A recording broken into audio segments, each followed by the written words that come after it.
Assalamualaikum warahmatullahi wabarakatuh. Halo teman-teman, kembali lagi bersama saya Yuni TM Monggulan, mahasiswi semester 2, program studi bimbingan dan konseling Islam pada Fakultas Usuluddin Adab dan Dakwah di Universitas Islam Negeri Sultan Haji Muhammad Idris Samarinda. Baik teman-teman, pada kesempatan kali ini saya akan menjelaskan sedikit materi tentang pendekatan humanistik atau aliran humanistik yang merupakan salah satu cabang dari ilmu psikologi. Jadi, aliran humanistik ini ada karena merupakan reaksi atas adanya aliran behaviorisme dan aliran psikoanalisis, di mana pada aliran behaviorisme itu manusia diibaratkan seperti robot yang dapat dikendalikan oleh lingkungan dan kondisinya. Sedangkan pada aliran psikoanalisis itu manusia diibaratkan dikendalikan oleh alam bawah sadarnya atau dengan hasratnya. Nah, kedua aliran ini itu dianggap merendahkan manusia. Jadi muncullah aliran humanistik. Kira-kira apa sih yang dimaksud dengan aliran humanistik itu? Baik teman-teman, kita masuk kepada pembahasan. Apa yang dimaksud dengan aliran humanistik?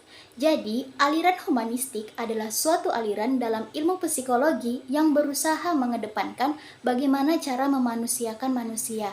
Bagaimana caranya? Dengan cara membantu masing-masing individu untuk mengenal diri mereka sendiri sebagai manusia yang unik. Mengapa demikian? Karena pada aliran ini dipercayai bahwa setiap manusia itu terlahir dengan kelebihan dan kekurangannya serta keunikannya masing-masing yang berpotensi untuk dikembangkan.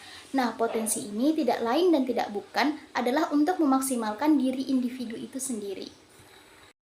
Nah, di sini aliran humanistik digunakan untuk membantu individu ini untuk mewujudkan potensi-potensi yang ada dalam diri mereka. Jadi, pada aliran ini, belajar atau sebuah proses itu dikatakan terjadi apabila terjadi dari individu itu sendiri dan berakhir pada individu itu sendiri. Artinya, dimulai dari individu itu dan proses dari belajar itu tidak lain dan tidak bukan adalah untuk individu itu sendiri. Pada aliran humanistik, ini menekankan perlunya sikap saling menghargai dan tanpa prasangka antara klien dan terapis dalam membantu individu mengatasi masalah-masalah kehidupannya. Jadi, teori humanistik berusaha memahami perilaku individu dari sudut pandang pelakunya atau individunya ini, bukan dari sudut pandang pengamatnya atau kita sebagai terapisnya. Pada aliran humanistik ini pula beranggapan bahwa perilaku individu ditentukan oleh dirinya sendiri, sehingga ia mampu menemukan aktualisasi diri yang memiliki kebermaknaan atas aktualisasi diri ini sendiri, maupun oleh lingkungannya. Aktualisasi diri ini sendiri memiliki arti adalah sebuah kemampuan untuk mencapai segala sesuatu yang mereka inginkan dengan kemampuan yang mereka miliki, atau kemampuan yang ada dalam diri mereka yang berusaha untuk dikembangkan. Dalam artian, individu sebenarnya bisa memotivasi diri sendiri sebagai faktor internal, dan proses belajar humanistik dianggap berhasil jika individu memahami lingkungannya dan dirinya sendiri. Jadi, teori ini meyakini bahwa si klien ini sebenarnya bisa memiliki jawaban sendiri atas permasalahan hidup yang ia hadapi. Nah, tugas terapis di sini hanya berusaha membimbing dan membantu klien menemukan jawaban yang benar atas permasalahan yang mereka hadapi. Selanjutnya, kita masuk kepada tujuan aliran humanistik. Teori humanistik bertujuan menjadikan manusia seutuhnya sehingga dapat paham terhadap perubahan lingkungan dan dirinya sendiri. Nah, dalam artian, individu mampu melihat perubahan kondisi lingkungannya yang selalu berbeda dari waktu ke waktu, dan di sini diharapkan individu ini mampu menyesuaikan diri dengan keadaan yang berbeda-beda ini, serta berusaha menjadikan manusia seutuhnya sebagai makhluk Allah Subhanahu wa Ta'ala yang dikaruniai fitrah sebagai manusia. Karena setiap manusia ini memiliki fitrahnya sendiri ya dari lahir, karena itu murni dari pencipta, jadi tidak bisa diganggu atau tidak bisa dihilangkan. Tujuan aliran humanistik yang kedua adalah manusia bisa mempertanggungjawabkan tindakannya. Jadi segala sesuatu yang dilakukan itu ada pertanggungjawabannya. Mereka sadar akan hal apa yang mereka lakukan dan mereka mampu mempertanggungjawabkannya. Dan yang terakhir adalah membantu masing-masing individu untuk mengenal diri mereka sendiri sebagai manusia yang unik dan membantu mewujudkan potensi-potensi yang ada di dalam diri mereka seperti yang sudah saya jelaskan di awal tadi. Masuk ke slide selanjutnya adalah tokoh-tokoh dalam aliran humanistik. Jadi terdapat 3 tokoh utama dalam aliran humanistik, yaitu Abraham Maslow, Arthur Combe, dan Carl Roger. Yang pertama adalah Abraham Maslow. Abraham Maslow merupakan pelopor aliran humanistik. Beliau berpendapat bahwa manusia dapat memahami dan menerima dirinya sendiri sebisa mungkin. Nah, Maslow ini memiliki teori kebutuhan yang sering disebut dengan hierarchy of needs. Adapun 5 kebutuhan manusia yang disampaikan oleh Maslow yaitu yang pertama adalah kebutuhan fisiologis, di mana ini merupakan kebutuhan-kebutuhan yang meliputi tentang fisik kita ya. Kebutuhan-kebutuhan yang berkaitan dengan fisik kita. Jadi, kebutuhan fisiologis ini merupakan kebutuhan utama atau kebutuhan mendasar yang bisa dibilang merupakan kebutuhan yang kita perlukan agar kita dapat bertahan hidup. Seperti contohnya misalnya makan, minum, tidur, dan lain sebagainya. Ini merupakan contoh-contoh kebutuhan yang dibutuhkan oleh fisik kita agar kita dapat bertahan hidup.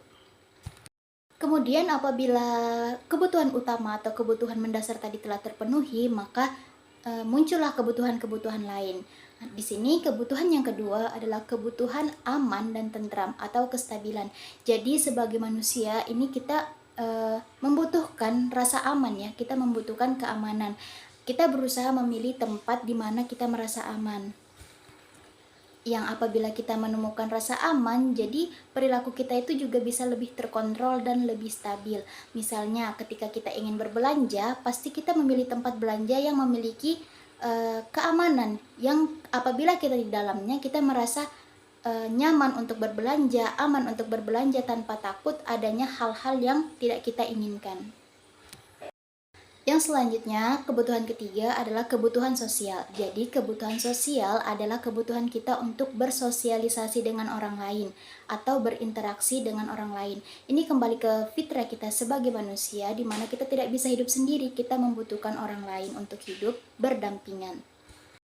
Misalnya, keinginan seseorang untuk memiliki sahabat atau teman atau keluarga itu merupakan kebutuhan untuk bersosial, dan biasanya manusia ini cenderung memilih orang-orang yang sefrekuensi dengan mereka, yang sering kita sebut dengan sefrekuensi atau memiliki kebiasaan-kebiasaan yang sama seperti hobi, dan hal inilah yang cenderung membuat adanya komunitas karena adanya kebiasaan-kebiasaan atau hal-hal yang sama dalam diri mereka. Jadi kebutuhan sosial ini penting ya untuk kita agar kita dapat menyalurkan apa sih yang ingin kita salurkan selama ini, apa yang selama ini ingin kita sampaikan kepada orang lain. Misalnya kita membutuhkan teman untuk cerita. Jadi penting bagi kita untuk bersosialisasi agar kita dapat mempunyai teman untuk sharing, untuk cerita. Jadi kita tidak memendam sendiri masalah kita, karena kebanyakan orang itu butuh didengarkan. Kemudian kebutuhan yang keempat adalah kebutuhan untuk dihargai. Jadi manusia itu perlu dihargai ya, agar mereka merasa bahwa mereka lebih ada, mereka lebih dianggap. Misalnya ketika kita ingin mencapai sesuatu dan kita berhasil mencapai sesuatu itu.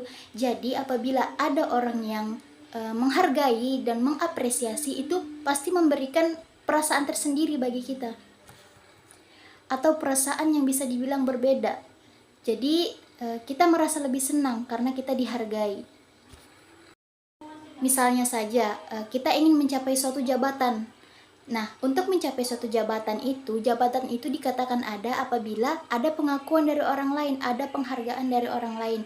Nah, jadi ketika kita mendapatkan jabatan itu sudah pasti otomatis kita dihargai oleh orang-orang.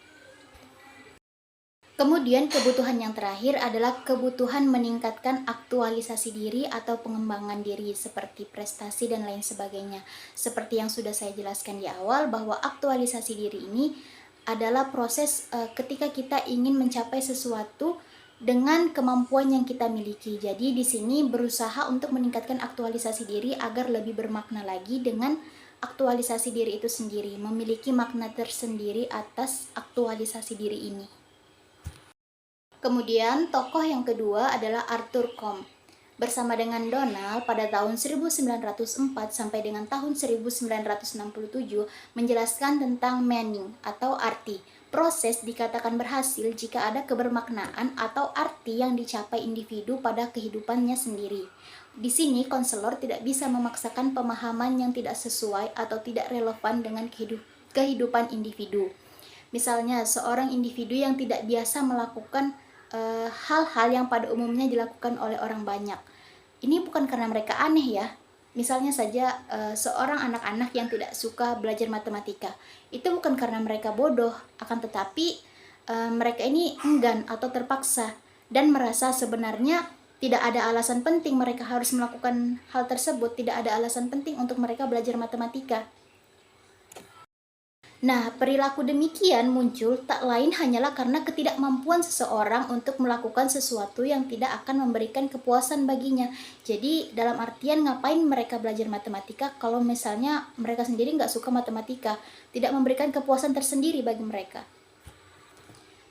Ini terjadi karena sebenarnya mereka kurang mampu memahami matematika itu sendiri. Oleh karena itu, kita sebagai konselor atau terapis berusaha memahami perilaku individu yang demikian dengan cara memahami bagaimana persepsi yang selama ini mereka pegang. Apabila kita ingin merubah perilakunya, maka harus berusaha merubah keyakinan atau persepsi yang selama ini mereka pegang. Usaha ini sendiri juga harus dengan hal-hal yang relevan ya dengan kehidupan individu agar individu lebih merasa nyaman lagi. Combs juga memberikan lukisan persepsi diri dalam dunia seseorang seperti dua lingkaran yang bertitik pada satu pusat. Lingkaran kecil adalah gambaran dari persepsi diri, sedangkan lingkaran besar adalah persepsi dari dunia. Jadi, makin jauh peristiwa-peristiwa itu dari persepsi diri, dari lingkaran kecil ini, maka semakin berkurang pengaruhnya terhadap diri sendiri, sehingga hal-hal yang mempunyai sedikit hubungan dengan diri sendiri, maka semakin mudah hal itu untuk terlupakan.